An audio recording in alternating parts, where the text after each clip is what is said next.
yaitu tentang kompetensi sosial emosional.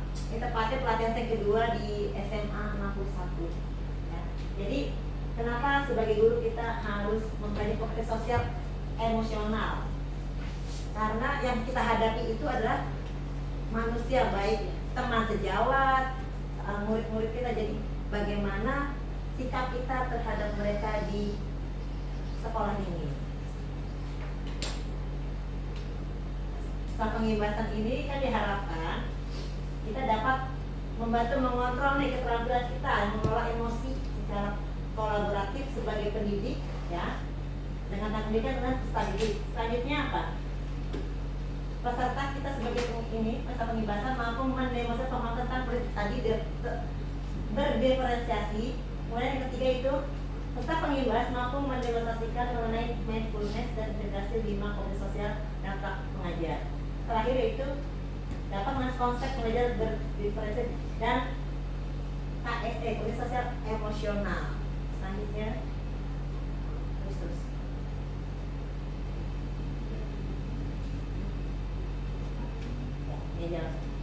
Kita lihat filosofinya Ki Hajar Dewantara, yaitu serupa seperti para pengukir yang memiliki pengetahuan mendalam tentang keadaan kayu, jenis-jenisnya, keindahan pikiran dan cara mengukirnya. Seperti itulah seorang guru seharusnya memiliki pengetahuan mendalam tentang seni mendidik. Bedanya guru mungkin manusia yang memiliki hidup lahir dan batin, yang punya perasaan kita sebagai manusia dan siswa ya.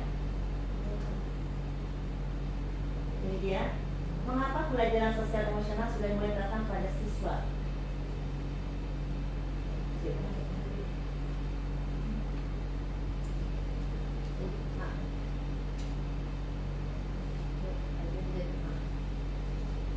Nah, jadi kompetensi sosial emosional merujuk pada kemampuan individu untuk memahami, menggunakan dan mengolah emosi mereka sendiri serta mengolah emosi orang lain dengan cara yang efektif. Selanjutnya, mencakup kemampuan untuk membangun dan menjalin hubungan sosial yang positif, mengambil keputusan yang bertanggung jawab dan mengatasi tantangan dengan cara yang sehat. Oke, lanjut. Ya, stop.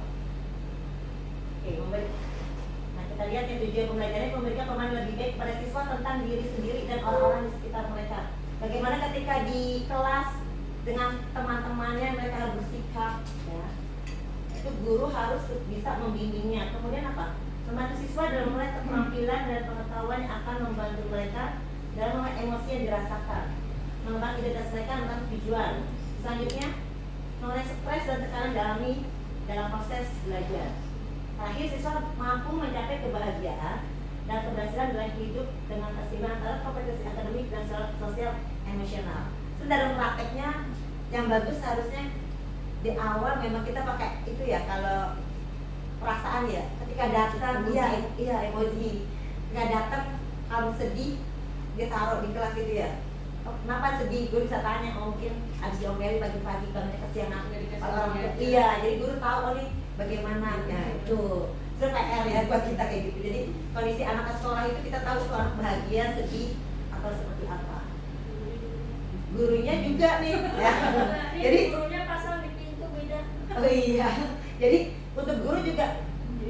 Kalau anak itu kan taunya dia senang di sekolah, nggak tahu permasalahan guru. Setiap orang kan dulu kita punya masalah ya di rumah, entah kita habis berantem sama suami kita, sama anak kita habis berantem, tapi kalau udah sampai sekolah itu hilang semua. Jangan sampai teman jadi imbas kena omel, apalagi murid. Nah itu tugas kita mengontrol emosi kita. Nah di sini ya, baik guru maupun murid kita harus bisa mengelola emosi kita ya. Oke, selanjutnya. Dengan mata pembelajaran ini diharapkan siswa dapat meningkatkan prestasi akademiknya. Selanjutnya dapat meningkatkan kesadaran diri dan percaya diri. Kemudian meningkatkan empati terhadap orang lain, jadi merasakan perasaan temannya seperti apa, dia bisa merasakan. Terakhir apa? Keempat, meningkatkan keterampilan membangun hubungan baik. Kelima, mengurangi tekanan emosional. Nah, berdasarkan maksudnya sel ada 5, yaitu kesadaran diri.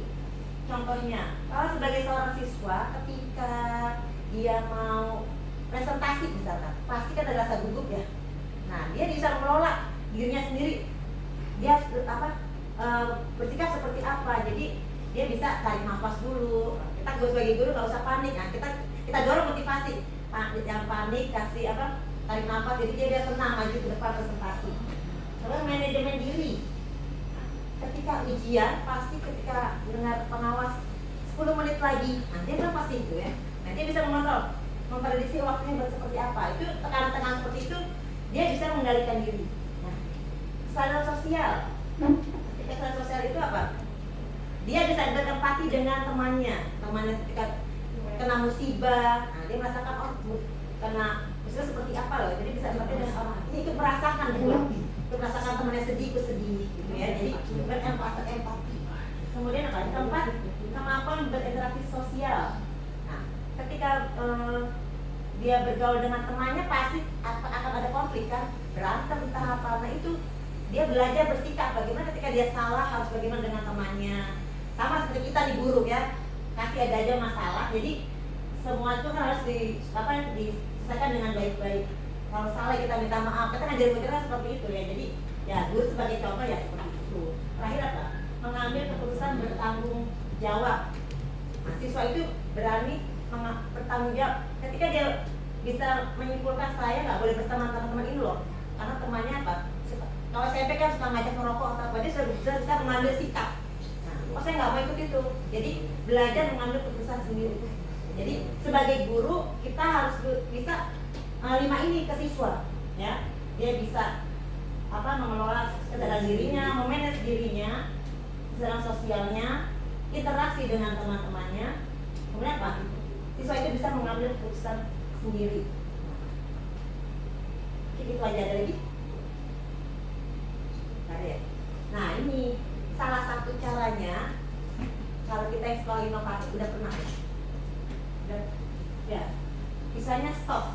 Jadi ketika ini misalkan lagi rame nih, kita lakukan istilah ataunya stop ya, stop berhenti, kemudian tarik nafas, kemudian pakai instruksi, akhirnya apa?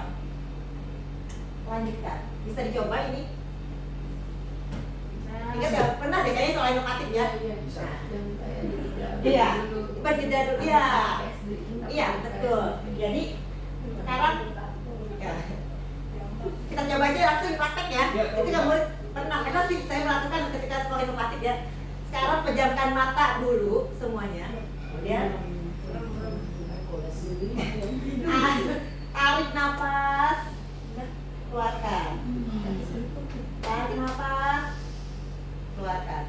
Sekarang bayangkan apa rencana Bapak Ibu ketika gaji atau TKD akan segera turun.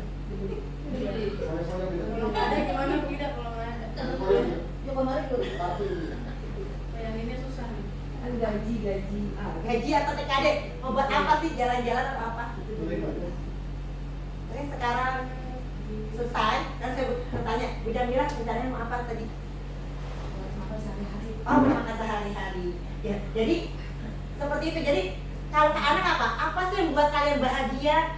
Kalau ke anak kan gini aja, ketika kamu main game, apa yang kamu inginkan? Oh, pengen jadi pemenang, jadi ini. Iya, jadi kita harus bisa, anak-anak tuh sukanya apa? Kalau kita kan tadi saya bilang guru ya, karena TKD sama gaji. Kalau ke murid entah gamenya, apanya. Jadi kita bawa suasana ke anak-anak. Nah, seperti itu. Jadi biar agak rileks, ya, menyenangkan seperti itu. Oke, hal yang menyenangkan ya. Ada Habis mau ditanya apa ya?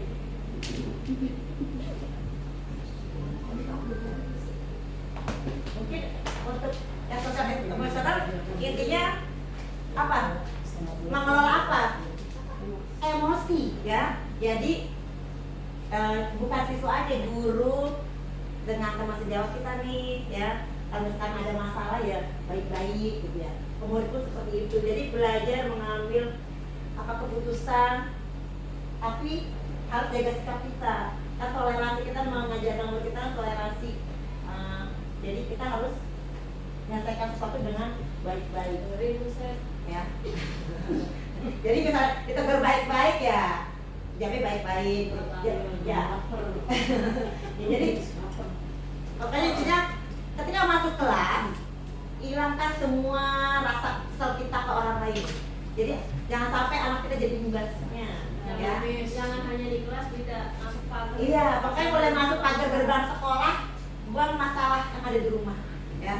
Jangan sampai teman kita jadi korban, apalagi murid kita, ya. Itu aja sih. Kira-kira emot kita bahasa emot sih. ya, jadi yang bagus memang kalau untuk anak, kalau guru jadi emosi kita yang gimana ya, pokoknya masuk happy gitu ya. Itu sebenarnya bagi dia itu aja sih. Nah, gimana Pak Tono? Udah jelas belum? Jelas ya. Masuk emosi. Emosinya dikontrol baik-baik. Di kelas jangan sampai gebrak meja, ya. Jadi anak kalau udah takut nggak mau sekolah, jadi mereka merasa tidak nyaman di sekolah. Kan sekarang itu pendidikan kurikulum merdeka apa? Yang menyenangkan, nyaman anak di sekolah. Ya, berikan kebebasan selagi masih bisa kita kontrol seperti apa. Tidak merdeka sama sekali merdeka, tapi masih didampingi guru. Mungkin itu saja untuk materi pembelajaran sosial emosional baik bagi gurunya dan siswa. Terima kasih. Assalamualaikum warahmatullahi wabarakatuh.